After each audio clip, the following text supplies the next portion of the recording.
Good morning, जय शिवराय. मी दुर्गगडा कृष्णा. आज आपण आलो आहोत कोरीगड या ठिकाणी, जो पुण्यापासून साधारण 70 किलोमीटरवरती आहे आणि लोणावळ्यापासून जवळ आहे. घरापासून आपण व्हिडिओ काढला नाही कारण खूप जास्त प्रमाणात पाऊस होता. तर आपण बघू शकतो इथून हा ट्रेक चालू होतोय. 1 ते 1 तासाचा साधारण ट्रेक आहे अशी आपल्याला प्राथमिक माहिती समजली. तरी आपण आता ट्रेक चालू करूया. चला, ट्रेक सुरू केला आपण. जस्ट 2 मिनिट झालेत. सुरुवातीला जरासा आबडधोबड रस्ता आहे, माती खूप आहे, पण माती घसरत नाहीये, सेफ आहे. तरी आपण आता थोडासा तो पॉइंट सोडून वरती आलो आहोत.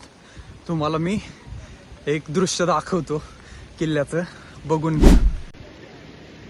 हा बघू शकता धुक्यात हरवलेला आपला कोरीगड.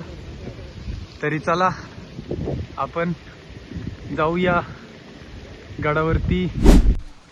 पायरी मार्ग सुरू झाला आहे. साधारण 600 पायऱ्या चढल्यानंतर आपण गडाच्या वरच्या बाजूला जातोय. आपण कोरीगडचा इतिहास पाहिला तर 1657 साली छत्रपती शिवरायांनी हा किल्ला स्वराज्यात आणला. तसेच हा किल्ला शहागड, कोराईगड या नावाने सुद्धा ओळखला जातो. या परिसरामध्ये कोळी लोकांची कोरी जमात राहते, त्याच्यामुळं या किल्ल्याला कोरीगड असं नाव दिलं गेलं. समुद्र सपाटीपासून 3050 फूट साधारण गडाची उंची आहे. आपण साधारण 30 मिनिटचा ट्रेक करून आत्ता पायरी मार्गाजवळ आलो आहे. बघू शकता हा समोरचा आहे रोड. ह्याही रोडने तुम्ही येऊ शकता आणि इथून माहितीचा फलक आपण इथं बघू शकतो आणि इथून हा पायरी मार्ग चालू होतोय. साधारण इथून 1 तास ते 1.5 तासाचा साधारण ट्रेक आहे. चला बघूया.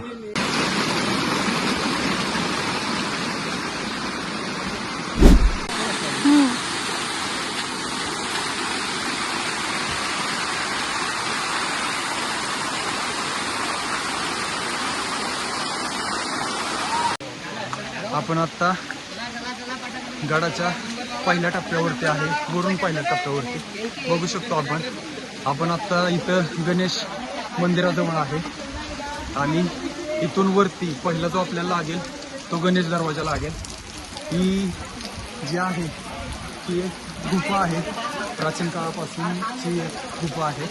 तरी तुम्ही बघू शकता फक्त वीकेंड असल्यामुळं हा जो तुम्ही क्राऊड बघू शकता खूप जास्त प्रमाणात क्राऊड आहे.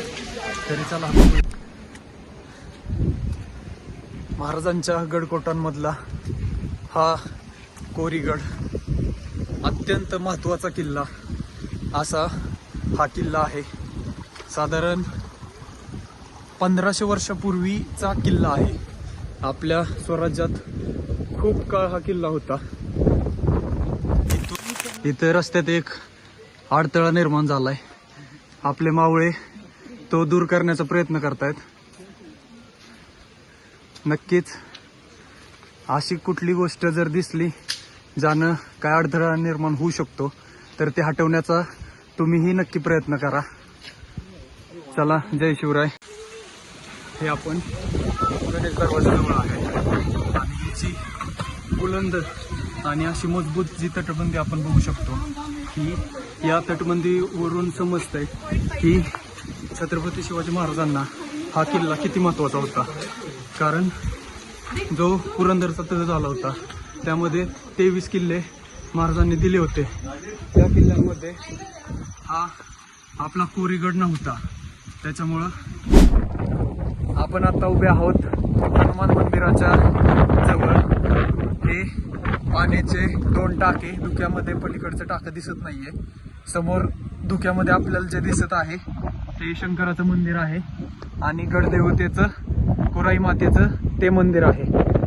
ही जी संपूर्ण तटबंदी आहे, संपूर्ण किल्ल्याच्या बाजूने ही तटबंदीचं काम पूर्ण झालेलं आहे.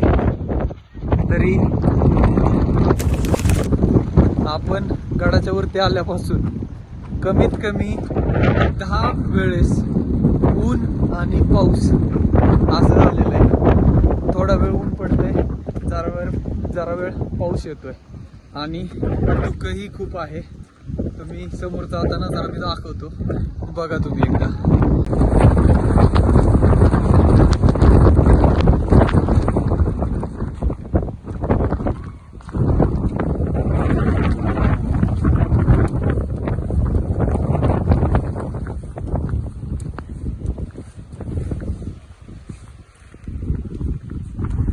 भीमरूपी महारुद्रा वज्र हनुमान मारुती वनारी अंजनी सुता रामदूता प्रपंचना महाबली प्राणदाता. भीमरूपी महारुद्रा वज्र हनुमान मारुती वनारी अंजनी सुता रामदूता प्रपंचना. जय श्रीराम. हे आहे गडावरचं मारुती मंदिर.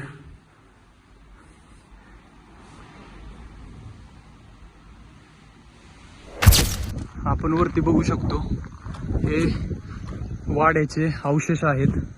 पूर्णपणे ते आता जमीनदोस्त झालेले आहेत. फक्त थोड्याफार प्रमाणात भिंती तिथं उभा आहेत.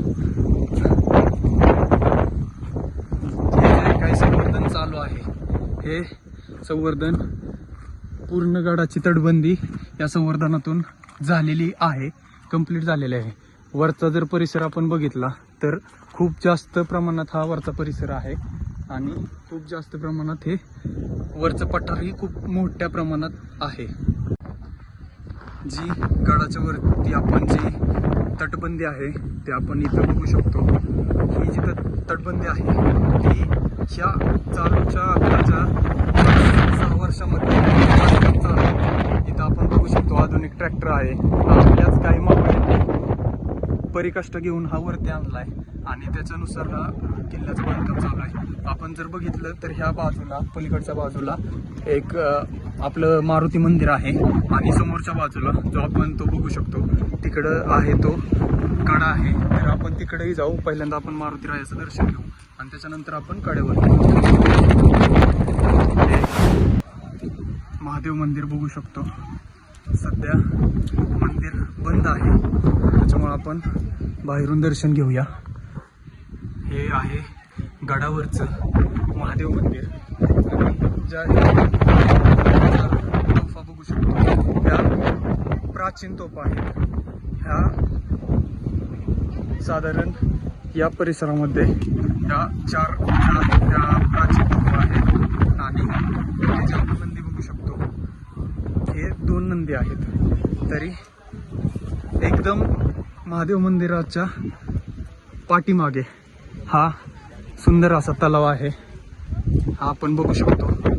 तलावात आल्यानंतर कृपया कोणी याच्यामध्ये पाय सोडून बसू नका किंवा आंघोळ वगैरे करण्याचा प्रयत्न करू नका, नाहीतर आपणास योग्य प्रमाणात मारही बसेल आणि काय असेल आपल्यावरती कारवाई केली जाईल ते मार बसल्यानंतर.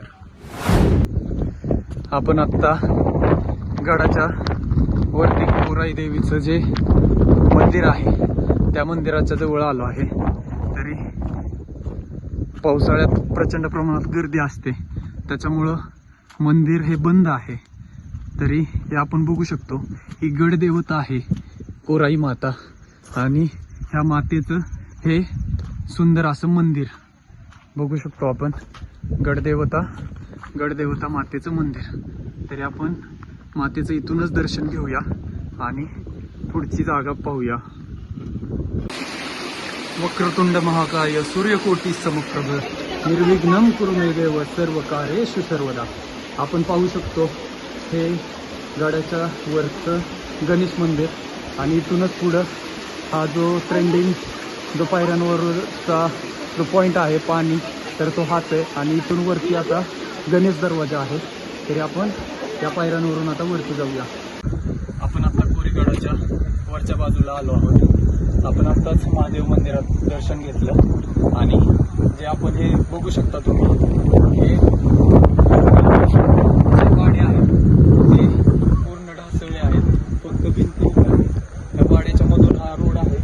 त्याच्यानुसार आपण अंदाज असा लावू शकतो की इथं मावळे सरदार वगैरे, कारण हा छत्रपती शिवरायांचा अतिशय महत्वाचा असा हा किल्ला आहे आणि होता. आपण राखलं पाहिजे आणि वरती आल्यानंतर आपल्या हातात चूक होणार नाही याची आपण नक्की काळजी घेतली पाहिजे. जय शिवराय. कोरीगड किल्ल्याचा इतिहास आपण थोडक्यात बघूया. खाली शिवापूर या गावातून किल्ल्यात पोहोचण्याचा मार्ग आहे. हा किल्ला इसवी सन 1657 मध्ये छत्रपती शिवाजी महाराजांनी आपल्या ताब्यात घेतला. पुढे 1818 मध्ये ब्रिटिशांनी पेशवाई नेस्तनाबूत केली. त्यावेळेस हा किल्ला ब्रिटिशांकडे गेला. असा हा किल्ल्याचा थोडक्यात इतिहास आहे.